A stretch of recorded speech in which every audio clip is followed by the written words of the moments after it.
Estamos de volta com a RN Acontece. E você assistiu há pouco, agora, nesse intervalo do RN Acontece, uma propaganda sobre o show de Jota Quest, que seria realizado na Arena das Dunas. Esse espetáculo foi cancelado por medida de segurança e logo todos serão informados sobre como serão ressarcidos dos ingressos comprados para o show de Jota Quest. A Arena das Dunas vai divulgar um comunicado posteriormente. Agora é hora de entrevista aqui no nosso RN Acontece. Eu tenho a alegria de receber o comandante-geral da Polícia Militar, Coronel Dan Cleiton Pereira. Boa tarde, seja bem-vindo, Coronel. Boa tarde, Ana. Estamos aqui à disposição para responder qualquer pergunta. Comandante, o senhor já estava aqui no estúdio quando eu relatava o sentimento de medo do cidadão potiguar e, por outro lado, um cidadão que cobra uma eficiência para que a segurança possa retomar a administração ou o controle dos presídios. Como é que o senhor está avaliando esse momento, coronel? Veja bem, é normal a reação da população, mesmo porque esse é um objetivo dessas ações, é trazer uma inquietação. Todos os ataques têm sido contra patrimônio, né? Contra o Estado, contra a ação do Estado de enfrentamento, com o objetivo de causar um certo medo e pânico na população para que o governo recue, né? Mas não tem como recuar numa ação dessa, é um enfrentamento direto. É uma oportunidade também que surgiu, sabíamos que ia ter uma certa reação, né? Uma resistência, mas o Estado é muito mais forte do que isso tudo. Como é que a Polícia Militar está trabalhando? Obviamente são várias frentes postas para combater essa onda de insegurança. No caso específico da Polícia Militar, a corporação que o senhor comanda, como é que tem sido o trabalho? É um grande desafio, né? Estamos trabalhando. Num primeiro momento, surgiu muitos policiais voluntários, até policiais que estavam de férias, voluntariamente retornaram, se apresentaram, vendo a necessidade. Estamos usando também efetivo administrativo, o foco é o operacional agora. E relocando efetivo quando necessário e atuando naqueles locais mais críticos, garantindo a circulação de ônibus, né? Funcionamento das escolas, chegando junto das instituições. Os locais mais críticos definidos pelo senhor, quais são, comandante? Num primeiro momento, as empresas de ônibus, né? Os terminais, principalmente aqueles terminais mais isolados, mais perto daquelas comunidades que têm complicadores de segurança pública, porque as ações têm acontecido próximo a essas comunidades pelo fato de a facilidade, né? de uma fuga, né? E estamos guarnecendo esses lugares mais distantes, as escolas, né, também, e os corredores de circulação de ônibus e locais de aglomeração de pessoas. As escoltas permanecem, as escoltas aos transportes públicos, comandante? Permanecem, são 600 linhas aproximadamente de ônibus, né? É impossível você acompanhar todos os ônibus ao mesmo tempo, mas estamos nos terminais e nos principais corredores. E atento também com o serviço de inteligência, também tem trabalhado muito, diuturnamente, trazendo as informações.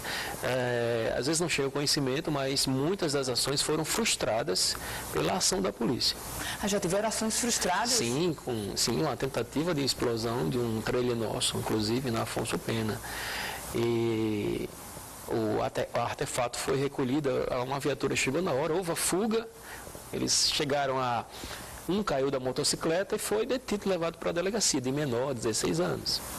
Comandante, essas ações, de fato, elas têm sido determinadas, as ações dos criminosos, determinadas, definidas, planejadas de dentro dos presídios? Sim, elas começaram quando foi anunciado a instalação de bloqueadores e efetivamente se começou a instalar, então se começou a acontecer isso, né? Então começou de dentro dos presídios para fora. Essas ações são ações que têm um certo planejamento e com a característica de guerrilha urbana, inclusive, né? Porque o objetivo é inquietação. O senhor acredita que essa situação, esse clima de insegurança, essas ações, essa guerrilha urbana, como o senhor define, pode piorar com esse anúncio do governo de que os bloqueadores serão instalados em outras unidades? Não acreditamos que isso vai piorar, não, porque há uma tendência, já hoje, uma certa normalidade na cidade, porque como o Estado não recuou, e a tendência é avançar cada vez mais, está havendo muitas prisões importantes e haverá no decorrer da semana outras prisões importantes, remoção de presos, o isolamento de liderança. Então a tendência é essa coordenação que eles têm, isso está acabando, vai terminar.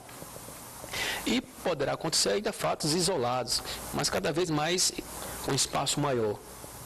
Qual é a expectativa do senhor para a chegada desses homens da força do Exército Brasileiro? São 1.000 homens do Exército, 200 fuzileiros. Qual é a expectativa do senhor?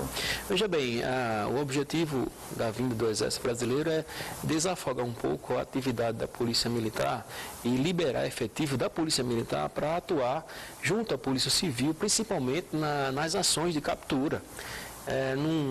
Numa inquietação da polícia para com a criminalidade. Então, liberar, nós estamos guarnecendo muitos pontos, são 23 terminais, muitas escolas, então isso deixa o efetivo muito localizado e parado, tira um pouco da nossa mobilidade. O Exército, assumindo esses pontos, a gente vai poder trabalhar nas operações mais incisivas. Comandante Dan Cleiton, essa ordenação dos crimes, ela vem especificamente, sempre se imagina muito Alcaçuz, mas é do presídio de Alcaçuz ou tem outros líderes em unidades do interior, já que os crimes também estão ocorrendo no interior? Sim, provavelmente sim. O principal ponto é Alcaçuz, e o PEP de Parnamirim, mas existem também outros presídios. Pelo fato da comunicação que havia entre eles, né, que está começando a ser cortada. Essa ideia dele, esse plano de insegurança que eles colocaram foram 22 cidades do interior com essas ações. Isso quer dizer que são as ordens da capital que tentam ecoar no interior ou, na verdade, são as do interior que ficam no interior? Não, é da capital mesmo, né? Isso começou aqui e foi se expandindo para o interior do estado. Isso também é uma forma deles mostrarem para as outras facções também que eles estão em outros lugares. Mas no interior, eu digo que no interior a resposta é sempre mais dura. É sempre mais dura no interior, o efetivo no interior, mesmo porque a população é menor, não é? É mais fácil até identificar isso aí. Essa tropa do Exército vai também para o interior do estado, comandante? Se for necessário, sim, também. Tem, por exemplo, em Caicota, existe um batalhão do Exército lá. Se for necessário, o governo vai requisitar também. Como é que o senhor avalia, nesse momento, o comportamento do cidadão? O cidadão tem colaborado, o cidadão tem feito as denúncias, ou o cidadão tem contribuído para a onda de boataria, comandante? No primeiro momento, a boataria prevaleceu, mas a gente observou também uma reação da própria população apoiando a ação do Estado, né, do governo do Estado, das polícias, e também um trabalho de combater essa boataria da própria população, né? Que isso não leva a nada. O objetivo deles, quando a população, alguém está replicando esses áudios, está colaborando com a criminalidade, porque o objetivo dele é causar uma inquietação. Esse é otimista demais a gente imaginar que o estado do Rio Grande do Norte vai retomar o controle dos presídios dessas 32 unidades prisionais? Vai retomar e vai ser um modelo para o resto do país. Tentaram fazer isso em alguns estados aí e o governo acabou recuando mas eu acredito que continuando, e vamos continuar, isso vai se tornar um padrão, um modelo de ação para os outros estados.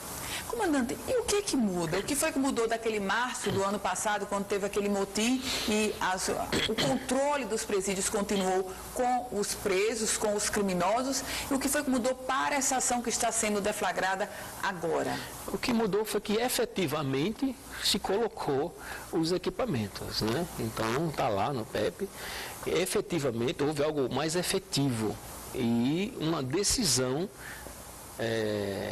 de continuar e instalar em outros presídios, porque se for só no PEP não iria funcionar muito, porque a comunicação ela pode ser feita de outras formas também, né? Através das visitas e tudo mais. Então a visita entra, sai com informação, passaria para os outros presídios. Você bloqueando todos os presídios começa a complicar a questão da comunicação entre as unidades prisionais. O senhor defende uma restrição maior das visitas, comandante? Eu defendo um rigor maior nas visitas, um controle, como os presídios de segurança máxima devem ser, né? Por exemplo, o contato físico deve ser muito restrito, né? contato visual com um aparelho de telefone e comunicação e numa sala com um vidro.